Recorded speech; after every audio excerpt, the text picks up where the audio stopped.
Les graisses saturées sont bénéfiques pour ta santé. Dans cette vidéo, on va comprendre qu'est-ce qu'on reproche aux graisses saturées, puis d'où vient cette croyance, pourquoi on pense que c'est mauvais pour la santé. Par la suite, on va terminer par quelles graisses saturées faut-il privilégier. Qu'est-ce qu'on reproche aux graisses saturées? On reproche, ta voisine te le dira très bien, on reproche que ça augmente les maladies cardiovasculaires et que ça augmente également le taux de cholestérol. Alors quand on regarde un peu les études scientifiques, il n'y a pas de consensus. Il y en a même plus qui vont dans le sens que finalement, c'est pas si mauvais que ça. Il y a une méta-analyse de 21 études scientifiques. Méta-analyse, ça permet de recourir plusieurs études scientifiques et on va faire une synthèse de celle-ci et amener une conclusion. Et là, finalement, ils disent quoi? Il n'y a pas de preuve significative que la consommation de graisses saturées augmente le risque de maladies cardiovasculaires. Et t'en as plein d'autres qui vont dans ce sens. T'en as même une qui dit remplacer les graisses saturées par des glucides raffinés ou des sucres ajoutés peut même augmenter les maladies cardiovasculaires et d'autres problèmes métaboliques. Une alimentation riche en sucre peut être même néfaste pour la santé cardiaque, à contrario des graisses saturées. Je ne sais pas si tu vois où je veux en venir, et ça va permettre d'aller sur le prochain point, qui est d'où vient cette croyance. Quand on cherche un petit peu, on voit que finalement, dans les années 1960-1970, ils ont commencé à faire un lien entre les graisses saturées et les maladies cardiaques. Cependant, par la suite, on a vu qu'il y avait des conflits d'intérêts. On a vu que ces études étaient financées par l'industrie du sucre. Évidemment, ça serait fâcheux de savoir que les sucres sont mauvais pour la santé. Ils veulent quoi? Vendre du sucre,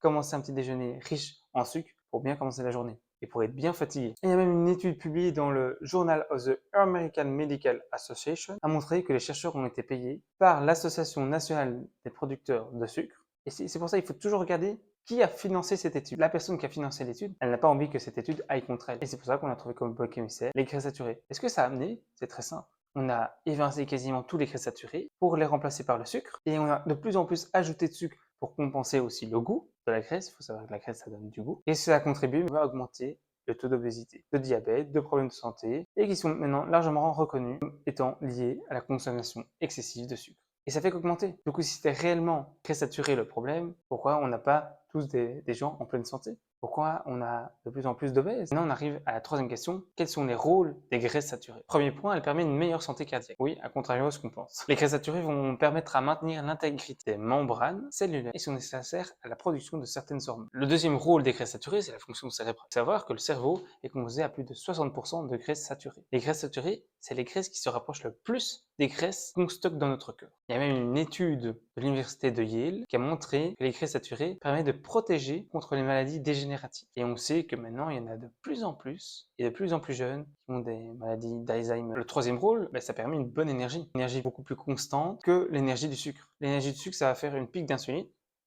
Et puis ça va descendre. La graisse, c'est tout haut, ça va monter tout doucement et ça va se stabiliser, ça va descendre tout doucement. C'est pour ça que quand on mange du sucre, on a toujours envie de remonter ce pic d'insuline pour avoir toujours de l'énergie. Et c'est pour ça que, par exemple, les sportifs d'endurance, les cyclistes, ils ont toujours des barres sucrées pour tenir le coup. Il y a de plus en plus de sportifs en diète cétogène qui utilisent les graisses comme énergie, qui performent même à jeun sans avoir de barres énergétiques pour les maintenir à flot dans leur course. Le quatrième rôle des graisses saturées, ça permet l'absorption de certaines vitamines liposolubles, A, D, E, C. Ça permet du coup une meilleure absorption de celles-ci. Puis on termine sur un autre rôle des graisses saturées, c'est les graisses saturées amènent du cholestérol et le cholestérol, c'est le précurseur de toutes les hormones stéroïdiennes. Elles sont ultra importantes. Et du coup, ça agit sur... Je vais vous mettre un petit schéma pour vous montrer que il y a le cholestérol. Et sans le cholestérol, on ne sait pas synthétiser toutes ces hormones stéroïdiennes. Du coup, quand on nous parle que le cholestérol, c'est mauvais pour la santé, j'aimerais bien comprendre, mais sans cholestérol, comment on fait pour synthétiser toutes ces hormones? Je me pose la question. Du coup, ça agit aussi sur ta fertilité. On va terminer sur les différents types de graisses saturées. Il y en a 4. Et les bienfaits de celles-ci. Il y a d'abord l'acide caprylique, qu'on trouve dans l'huile de coco, et le lait maternel. C'est mauvais pour la santé. Pourquoi il y en a? Je me pose la question.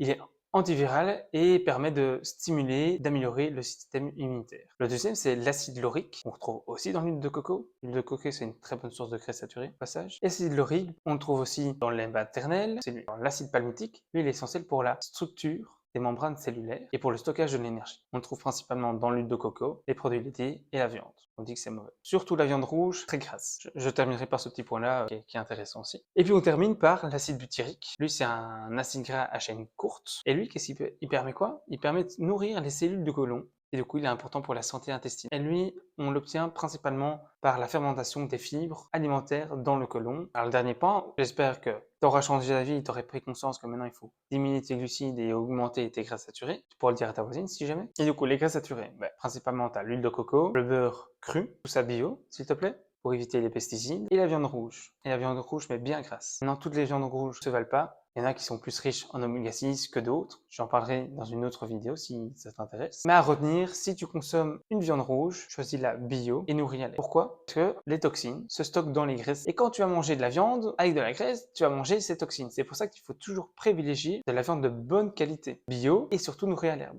pour qu'elle soit le moins inflammatoire possible pour ton organisme. Dans une prochaine vidéo, on parlera des méfaits et des bienfaits du cholestérol.